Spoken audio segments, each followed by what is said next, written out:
Hello students, कैसे हैं आप।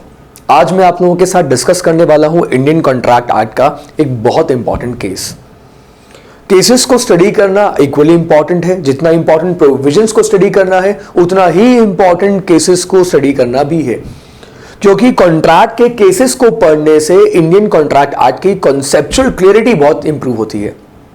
और इंडियन कॉन्ट्रैक्ट एक्ट का पहला और सबसे इंपॉर्टेंट जो केस है उस केस का नाम है बॉल्फर वर्सेस बॉल्फर। इस केस के बारे में कई बार आपने अलग अलग बुक्स में जगह जगह इसका नाम तो पढ़ा है, लेकिन इस केस की डिटेल्स क्या थी ये मैं आपको आज एक्सप्लेन करने वाला हूं। ये केस इस बारे में था कि एक couple Mr Balfour and Mrs Balfour, husband wife, दोनों विजिट करते हैं सीलोन से इंग्लैंड। सीलोन जो आप ये नाम देख रहे हैं ये श्रीलंका का पहले वाला नाम है। तो श्रीलंका से दोनों हस्बैंड एंड वाइफ इंग्लैंड घूमने के लिए जाते हैं। मिस्टर बॉल्फर एक इंजीनियर थे, इरिगेशन डिपार्टमेंट में एक इंजीनियर थे। दोनों हस्बैंड वाइफ जब घूमने के लिए इंग्लैंड जाते हैं तो इंग्लैंड में मिसेस बॉल्फर की तबीयत बिगड़ जाती है और इस वजह से मिसेस बॉल्फर को इंग्लैंड में ही रुकना पड़ता है। तो मिसेस बॉल्फर को इंग्लैंड में रुकना पड़ता है, बट मिस्टर बॉल्फर अपनी वाइफ को एक प्रॉमिस करते हैं और प्रॉमिस ये करते हैं कि हर मंथ वो 30 पाउंड्स अपनी वाइफ को भेजेंगे एज मेंटेनेंस। तो 30 पाउंड्स मेंटेनेंस का भेजने का प्रॉमिस मिस्टर बॉल्फर अपनी वाइफ को कर देते हैं।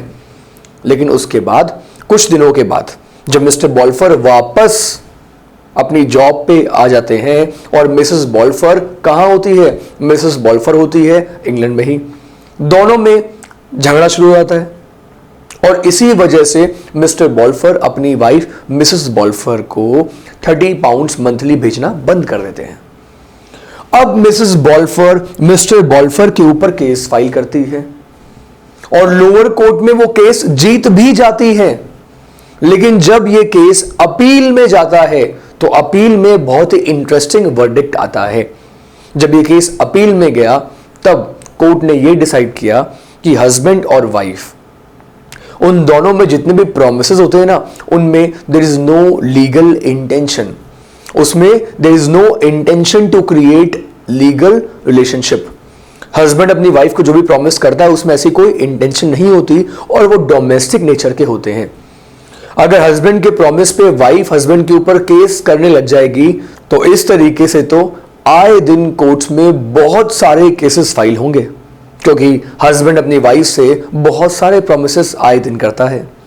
तो इन दोनों के बीच में जो भी प्रॉमिस होता है ना उसमें कोई भी इंटेंशन नहीं होती लीगल रिलेशनशिप क्रिएट करने की। इन दोनों हस्बैंड वाइफ का आगे चल के डाइवोर्स हुआ, वो एक अलग एस्पेक्ट है। हम इसे डाइवोर्स के एस्पेक्ट से नहीं देख रहे हैं, हम इसे कॉन्ट्रैक्ट के एस्पेक्ट से देख रहे हैं। तो कोर्ट ने कहा कि हस्बैंड और वाइफ में कोई इंटेंशन नहीं होती है लीगल रिलेशनशिप क्रिएट करने के लिए। इसने कोर्ट ने यह कहा कि इस केस में it was not a contract. Court ने कहा it was not a contract, it was only an domestic agreement. तो कोर्ट ने इसे एक डोमेस्टिक एग्रीमेंट माना और डोमेस्टिक एग्रीमेंट मानने के साथ साथ ये कह दिया गया कि इस केस में there is no legal enforceability. So legal enforceability को कोर्ट ने इस केस में डिनाई कर दिया था। तो एक और एग्जांपल लेते हैं।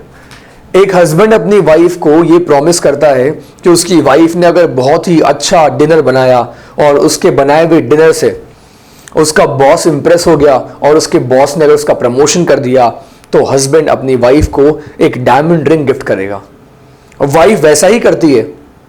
हस्बैंड का बॉस उस खाने से बहुत खुश होता है और हस्बैंड का प्रमोशन कर देता है, लेकिन हस्बैंड अपनी वाइफ को डायमंड रिंग देने से मना कर देता है। तो बताइए क्या वो वाइफ अपने हस्बैंड पे अब केस फाइल कर सकती है? सर केस फाइल तो नहीं कर सकती लेकिन बहुत कुछ कर सकती है। बट अगर मैं लीगल टर्म्स में बात करूं तो वाइफ अपने हस्बैंड के ऊपर केस फाइल नहीं कर सकती, क्योंकि इन दोनों के बीच में जो एग्रीमेंट हुआ है ना, this agreement is domestic in nature. So I hope कि इस केस की फैक्ट से आपको पूरी तरीके से क्लियर हो गया होगा कि सर कॉन्ट्रैक्ट और एग्रीमेंट में डिफरेंस होता है और डोमेस्टिक एग्रीमेंट कॉन्ट्रैक्ट नहीं होता। So that's it from my side. Stay tuned for more videos. Keep watching. Thank you so much.